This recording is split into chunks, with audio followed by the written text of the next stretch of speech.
What's going on, guys? It's your boy Shane. Welcome back to a brand new video where today, guys, I'm going to talk to you guys about how to deal with arguably one of the most annoying and aggressive fish that you could get out there.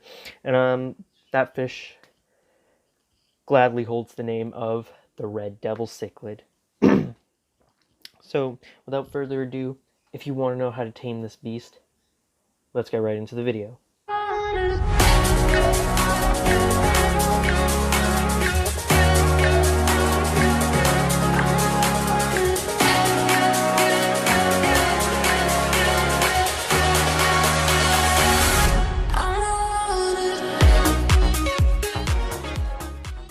The red devil cichlid, one of arguably the most pain in the head type of fish to deal with. They're just psychotic fish, although although they are arguably less psychotic than jaguar cichlids. If you guys do want to know about the jaguar, then I will leave a video card somewhere below, or I'll leave a link down in the description below for you guys to check that out. But today we are going to be focusing on the red devil. Now, obviously, you guys have been watching the videos for a while. You guys know that I have a red devil in my tank. At first, I thought it was a Midas cichlid, but it's more showing of signs of a red devil. But either way, I'm still going to do a care guide on them. So these guys originate from Central America. But obviously, like I've said in multiple videos, that does not matter because majority of these fish have been they've been bred and raised locally and then brought to the fish stores until they are now sold to people like us. These guys are just psychopaths, but I will tell you more about their attitudes later in the video. For water parameters, we're going to start with, first off, they like neutral pH from 6.5 to 7.5. Although I like to keep it neutral. They're similar to Oscars, similar to most of your fish that you have there that are cichlids. Temperature range, they can go from about 75 Fahrenheit to 80 degrees Fahrenheit.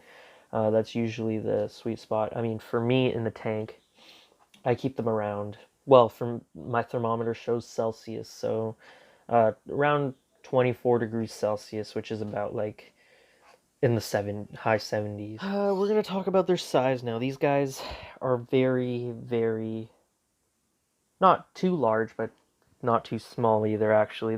They grow right around where Oscars grow. They hit that 10, 12-inch mark. They are pretty massive fish. So obviously, if you want to be able to hold a 1-foot long fish, basically, I would say nothing less than a 75 gallons, but honestly, I'm going to say go for 100 gallons as the bare minimum. Like a 75 gallon if you want to keep them until they're like 9 inches or whatever. But once they hit 10 inches, 11 inches, 12, definitely go up for a 100-gallon minimum.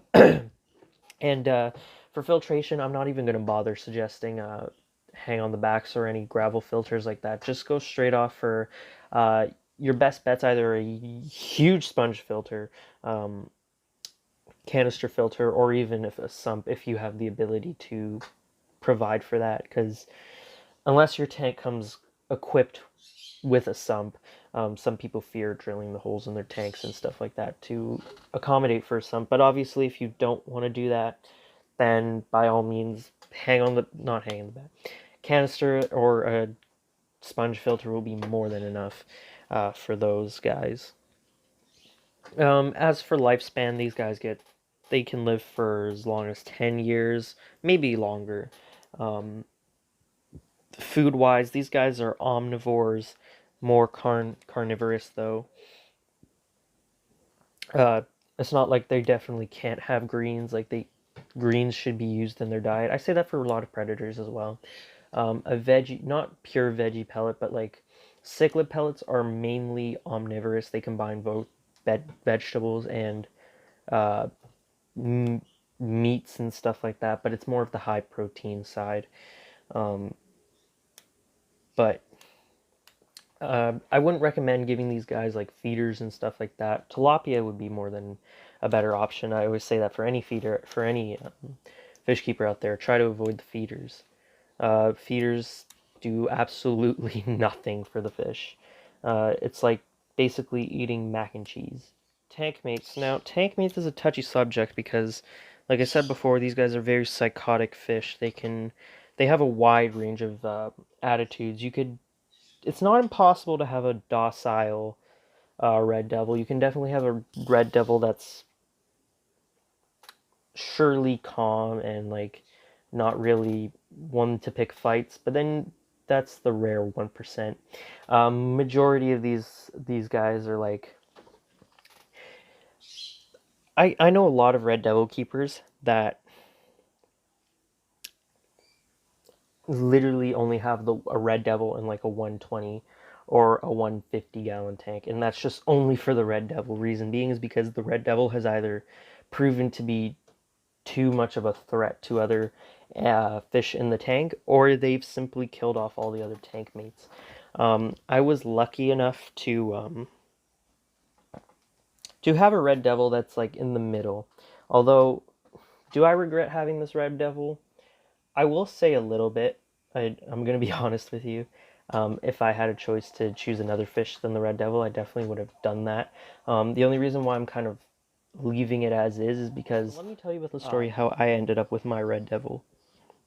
So I was at the fish store and I saw this red devil, and before I was doing research and I was like, all right, the red devil seems like a cool fish, even though I was warned multiple times in the video. The person that was doing the video definitely said a lot of warnings that red devils are psychotic fish and they could destroy everything in your tank. So anyways, with whatever I thought I was doing, I ended up getting the fish, and the first day, as soon as I added in there, there was a bit of fighting, but that's just the thing between cichlids anyways.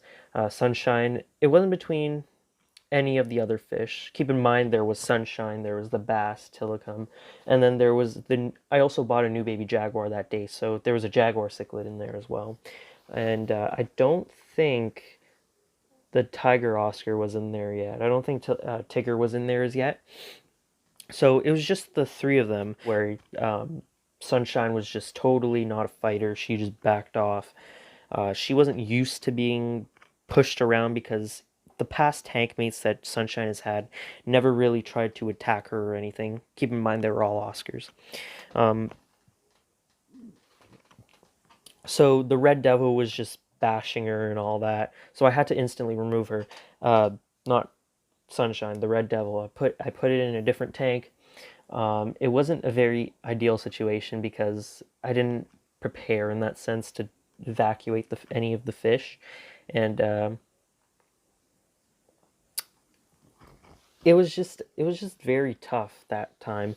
I've tried it multiple times after that, did not work until I got the Tiger Oscar. Tried it with the Tiger Oscar inside, still didn't work. It didn't attack the Tiger Oscar, but um, it was just it was just there, and then I had to remove the Red Devil again, and I was just stuck with two tanks, one with um, my Predator tank, and then one Red Devil that's going to be alone for the After one day, I was like, all right, I'm going to give it one last try before I decide to get rid of this thing for good.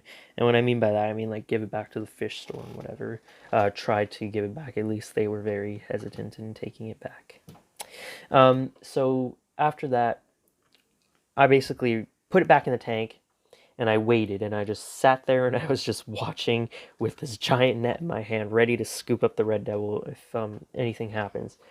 And surprisingly, what ended up happening was that Sunshine and this tiny little Tigger, when he was like this small, this tiny little Tiger Oscar, chased it around the tank for about a good hour or two and started like beating on the Red Devil. And I was like, okay, this is a different turn, but at the same time, I wanted to see what would happen because I knew for a fact the Oscars the Oscars were not going to for sure kill it. They definitely weren't showing that amount of force. If they were showing that force like thrashing around and all that, I definitely wouldn't have. I definitely would have taken out the Red Devil from there. But it was just an hour straight of just chasing and chasing and chasing and tiring out the Red Devil. And eventually, at the last second, the Red Devil surrendered to the Oscar. So it was it's kind of weird how this Predator tank came together. I need to do a story time on how that actually happened, why I have the fish that I have in here, because a lot of people will say that this is kind of iffy what I'm doing about with this tank, but I'll explain my story in another video. But anyways, so after the Red Devil was just chilled out, it surrendered to Sunshine, and now fast forward to today, Sunshine has never ever been questioned of authority, and that's all I have to say, guys. If you guys did enjoy this little care guide of um, the Red Devil cichlid, then don't forget to punch that subscribe button as hard as you can to join Pet Paradise. Leave a like to let me know that you guys enjoyed this, and that helps me out a lot in making future videos. And in the next video, I should be making out something with. I have no idea. Maybe a bird. Maybe I might even do my story time of how I got this whole tank together. And until next time, see ya.